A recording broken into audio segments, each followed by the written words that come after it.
সুপ্রিয় শিক্ষার্থীবৃন্দ, কেমন আছো তোমরা সবাই? আশা করি সবাই ভালো আছো। পূর্বের ক্লাসে আমরা আর্টিকেলের বেসিক ফান্ডামেন্টাল সম্পর্কে জেনেছি। আজকের ক্লাসে আমরা দেখব কোথায় আমরা ইনডেফিনিট আর্টিকেল এ অথবা অ্যান ব্যবহার করব। তো চলো কথা না বাড়িয়ে রুলে চলে যাই। আমাদের প্রথম রুলস যেটা, সেটা হচ্ছে আমাদের নাউনটা যদি সিঙ্গুলার হয় এবং কাউন্টেবল হয়, সিঙ্গুলার কাউন্টেবল নাউনের পূর্বে এ অথবা অ্যান বসে। সিঙ্গুলার কাউন্টেবল নাউনের পূর্বে কি বসে? এ অথবা অ্যান বসে। আই রিপিট এগেইন, আমাদের কোনো নাউন যদি সিঙ্গুলার হয় এবং সেটা যদি কাউন্টেবল হয়, মানে গণনা করা যায়, তখন সেই সিঙ্গুলার কাউন্টেবল নাউনের পূর্বে আমরা এ অথবা অ্যান ব্যবহার করব। অর্থাৎ এ অথবা অ্যান দ্বারা অনির্দিষ্ট করে যে কোনো তুমি একটি ব্যক্তি, বস্তু অথবা প্রাণীকে বোঝাতে এ অথবা অ্যানটা ব্যবহার করতে পারো। যেমন একটু খেয়াল করো নিচের উদাহরণে, I saw an elephant at the zoo. আমি চিড়িয়াখানায় একটা এলিফ্যান্ট, হাতি দেখেছি। এখানে কোন হাতি তুমি দেখেছো সেটা কিন্তু নির্দিষ্ট নয়, এজন্য অনির্দিষ্টতা বোঝাতে সিঙ্গুলার কাউন্টেবল নাউন এলিফ্যান্ট কিন্তু গণনা করা যায়, এজন্য কাউন্টেবল নাউন, এবং এই জন্য আমরা এখানে আর্টিকেল অ্যান ব্যবহার করেছি। আমরা জানি হচ্ছে ভাওয়ালের আগে অ্যান বসে। আবার দেখো, নাফিস স এ ওয়ান আইড ম্যান ইয়েস্টারডে। নাফিস গতকাল একটি একচোখা মানুষকে দেখেছিল। একচোখা বলতে বোঝাচ্ছে যার একটা চোখ আছে, কাজ করে, আরেকটা নষ্ট হয়ে গিয়েছে। তো one eyed man singular countable noun, এই জন্য এর আগে আমরা কি ব্যবহার করেছি? এ ব্যবহার করেছি। তো মোরাল হচ্ছে সিঙ্গুলার কাউন্টেবল নাউনের পূর্বে আমাদের এ অথবা অ্যান বসাতে হবে। তো চলো আমরা দ্বিতীয় রুলসে চলে যাই। দ্বিতীয় রুলসটা কি দেখো, যখন কোনো ব্যক্তি, বস্তু, স্থান, প্রাণী বা বিষয় ইত্যাদি প্রথমবার উল্লেখ করা হয়, তখন তার আগে এ অথবা অ্যান বসে। এই রুলটা যেটা আমি তোমাদের এখন দেখাচ্ছি, এটা কিন্তু প্যাসেজের জন্য মোস্ট ইম্পর্ট্যান্ট। রুলটা কি বলতেছে? যখন কোনো ব্যক্তি, বস্তু, প্রাণী, বিষয়, যে কোনো জিনিস যখন প্যাসেজের শুরুতে প্রথমবারের মতো আসবে, প্রথমবারের মতো উল্লেখ করা হবে, তখন তোমরা তার আগে কি বসাবা? আর্টিকেল হিসেবে এ অথবা অ্যান বসাবা। যেমন দেখো, lion lives in a forest. এখানে লায়ন কথাটাও প্রথমবারের মতো এসেছে, ফরেস্ট কথাটাও প্রথমবারের মতো এসেছে, এবং এখানে আসলে লায়ন দ্বারা কোন লায়নকে বোঝাচ্ছে, ফরেস্ট দ্বারা আসলে মূলত কোন জঙ্গলকে বোঝাচ্ছে, এটা কিন্তু নির্দিষ্ট না। এই জন্য অনির্দিষ্টতা অর্থে বাক্যে কোনো নাম যদি একবার আসে, প্রথমে আসে, প্যাসেজের শুরুতে আসে, তখন সেক্ষেত্রে আমরা তার পূর্বে ইনডেফিনিট আর্টিকেল এ অথবা অ্যান ব্যবহার করব। এই জন্য এ লায়ন, এ ফরেস্ট হয়েছে। দ্বিতীয় উদাহরণটা দেখো, I saw a bird sitting in the wall. আমি একটা পাখিকে দেখলাম ওয়ালে বসে আছে। এই যে পাখিটা, এটা কোন পাখি নির্দিষ্ট নয়, এবং সেন্টেন্সে প্রথমবারের মতো উল্লেখ হয়েছে, এই জন্য তার আগে আমরা আর্টিকেল এ ব্যবহার করেছি। এখন আমরা দেখব রুল 3। রুল 3টা দেখো, এ অথবা অ্যানের ব্যবহার। আমরা জানি যে নাউনের আগে এ অথবা অ্যান বসা অনির্দিষ্টতা বোঝাতে, তবে আমাদের এটা বুঝতে হবে যে কখন আমরা এ বসাবো, কখন অ্যান বসাবো। আমরা অনেকেই পড়েছি যে ভাওয়েলের আগে অ্যান বসে, কনসোনেন্টের আগে এ বসে। হ্যাঁ, নিয়ম ঠিক আছে, বাট এই নিয়মে একটু কনফিউশন তৈরি হয় স্টুডেন্টসদের মধ্যে। এই জন্য আমরা তোমার অক্সফোর্ড ইংলিশ অনুযায়ী, যেটা হচ্ছে একদম রেশনাল রেলেভেন্ট নিয়ম, সেটা আমরা শেখার ট্রাই করব। আসলে এ অথবা অ্যানের ব্যবহার আমরা মডার্ন ইংলিশ অনুযায়ী এটা হচ্ছে সাউন্ড দ্বারা নির্ধারিত হয়। আমরা জানি ভাওয়েল হচ্ছে 5টা, এ, ই, আই, ও, ইউ, কিন্তু আমরা ওভাবে মনে না রেখে এভাবে মনে রাখবো, ভাওয়েল সাউন্ডের পূর্বে অ্যান বসে, মানে ভাওয়েলের পূর্বে অ্যান বসে, এটা মনে না রেখে আমরা এটা মনে রাখবো, ভাওয়েল সাউন্ডের পূর্বে অ্যান বসে। ভাওয়েল সাউন্ড কোনগুলা? এ, ই, অ এবং হচ্ছে আ।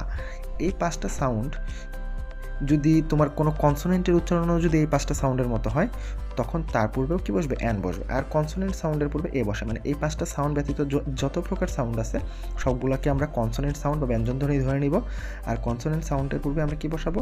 এ বসাবো। অর্থাৎ এখন তোমাদের গতানুগতিক নিয়মে আসে, কোনো ভাওয়েলের উচ্চারণ যদি ইউ অথবা ওয়াইয়ের মতো উচ্চারিত হয়, দেখো তো ইউ এবং ওয়া এটা কি ভাওয়েল সাউন্ডের মধ্যে পড়ে কিনা? এ, ই, ও, আ তার মধ্যে এদের মধ্যে পড়ে না। এই জন্য ভাওয়েলের উচ্চারণ, মানে সেটা ভাওয়েল হওয়া সত্ত্বেও যেহেতু উচ্চারণ ভাওয়েল সাউন্ডের মতো উচ্চারিত হয় নাই, এর জন্য তার পূর্বে আর্টিকেল অ্যান না বসে কি বসে? এ বসে। যে নিয়মটাকে তোমরা পড়ে এসেছো, কোনো ভাওয়েলের উচ্চারণ যদি ইউ অথবা ওয়াইয়ের মতো উচ্চারিত হয়, তাহলে তার পূর্বে আর্টিকেল অ্যান না বসে এ বসে। এর কারণটা হচ্ছে এটা, কারণ ইউ অথবা ওয়া এই দুইটা ভাওয়েল সাউন্ড না। এই জন্য ইউ, দেখো ইউ উচ্চারিত হয়েছে, এর উচ্চারণটা ইউ উচ্চারিত হয়েছে, আর ইউ যেহেতু ভাওয়েল সাউন্ড না, এই জন্য আমরা এর আগে এ ব্যবহার করেছি। ইউনিয়ন, ইউ উচ্চারিত হয়েছে, এ ব্যবহার করেছি। তারপর দেখো ওয়ান, এ ওয়ান থাকা নোট। ওয়া উচ্চারণটা কিন্তু আমাদের ভাওয়েল সাউন্ডের মধ্যে নাই, অর্থাৎ ভাওয়েল দিয়ে শুরু হলেও তার পূর্বে অ্যান বসাতে আমরা পারবো না।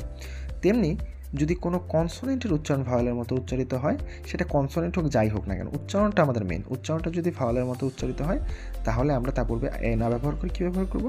অ্যান ব্যবহার করবো। একটু খেয়াল করো, অ্যান আওয়ার উচ্চারণটা কিন্তু নট হাওয়ার, এটা কিন্তু হাওয়ার না, এটা হচ্ছে আওয়ার। আর আমরা জানি এই দেখো ভাওয়াল সাউন্ডের মধ্যে আ উচ্চারণটা, এই যে আ উচ্চারণটা এটা কিন্তু আছে।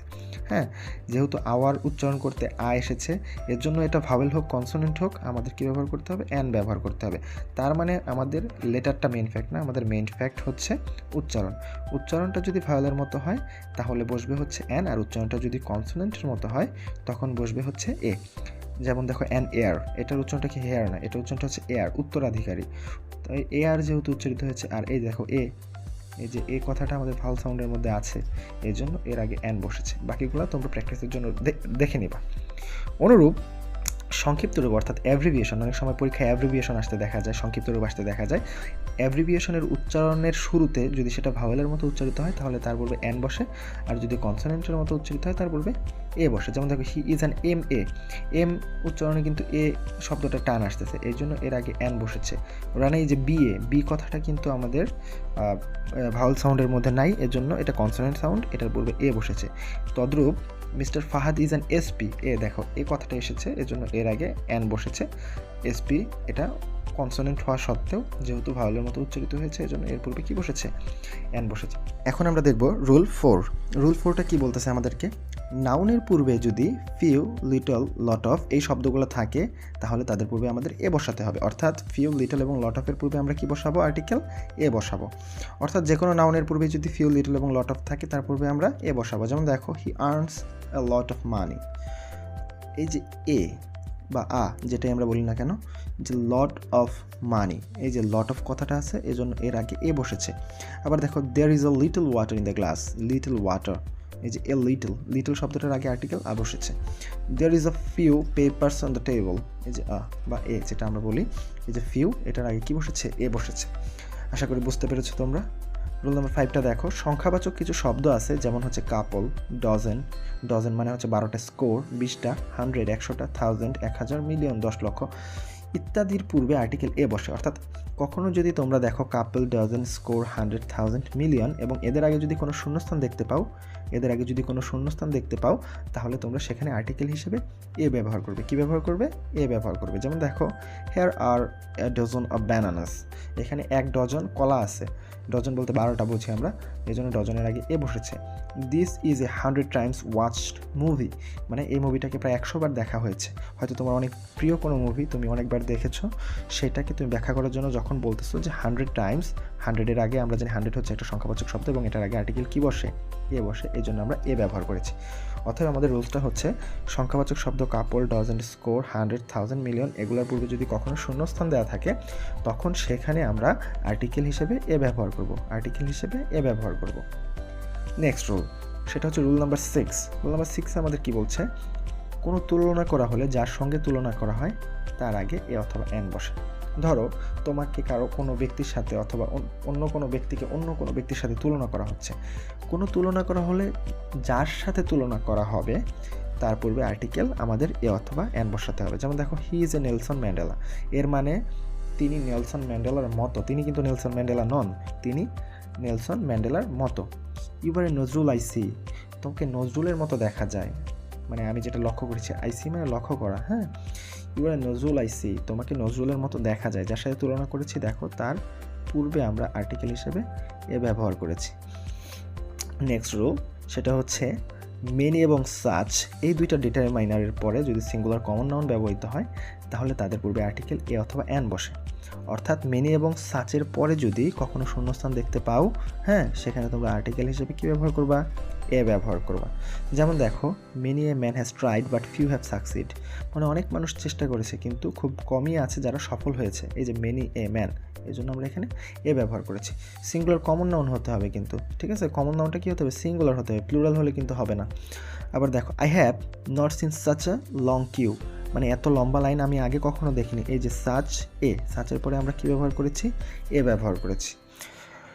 তো ফাইনাল রুলস আমাদের এ অথবা অ্যানে, সেটা হচ্ছে এক্সক্লেমেশন বোঝাতে হোয়াটের পরে এ অথবা অ্যান বসে। আমরা জানি এক্সক্লেমেটরি সেন্টেন্স দুই ধরনের হতে পারে, একটা হচ্ছে হাউ অথবা হোয়াট দিয়ে শুরু হবে, আর একটা হচ্ছে ইন্টারজেকশন দ্বারা শুরু হবে। এক্সক্লেমেটরি সেন্টেন্স যখন হোয়াট দিয়ে শুরু হয় তখন সেই হোয়াটের পরে আর্টিকেল হিসেবে এ বসে অথবা অ্যান বসে, ঠিক আছে। অর্থাৎ এক্সক্লেমেশন বোঝাতে হোয়াটের পরে আমরা কী ব্যবহার করবো, এ অথবা অ্যান ব্যবহার করবো। যেমন দেখো হোয়াট এ নাইস বার্ড, হোয়াটের পরে এ ব্যবহার হয়েছে। কীভাবে বুঝলাম এটা এক্সক্লেমেটরি সেন্টেন্স, দেখো শেষে এক্সক্লেমেশন মার্ক আছে। What an awful remark, awful remark মানে হচ্ছে কি বাজে মন্তব্য। এই যে এর আগে হোয়াটের পরে কী ব্যবহার হয়েছে, অ্যান ব্যবহার হয়েছে। অ্যান কেন ব্যবহার করলাম, কারণ পরবর্তী অফুল এটা আমাদের কিসের মতো উচ্চারিত হয়েছে, ভাওয়াল সাউন্ডের মতো উচ্চারিত হয়েছে। 3 নম্বর দেখো হোয়াট এ পিটি, মানে কি দুর্ভাগ্য। এই যে পিটি কথাটার আগে আমরা এ ব্যবহার করেছি। কেন ব্যবহার করেছি, কারণ এটা হচ্ছে একটা এক্সক্লামেটরি সেন্টেন্স এবং এক্সক্লামেটরি সেন্টেন্সে হোয়াটের পরে কি বসে, এ অথবা অ্যান বসে। তো এই ছিল আজকের আলোচনা, তোমাদের এ অথবা অ্যানের ব্যবহার। ইনশাল্লাহ আগামী ক্লাসে দায়ের ব্যবহার নিয়ে আমরা আলোচনা করব। সেই পর্যন্ত সবাই ভালো থাকো, সুস্থ থাকো। Till then take care, bye by.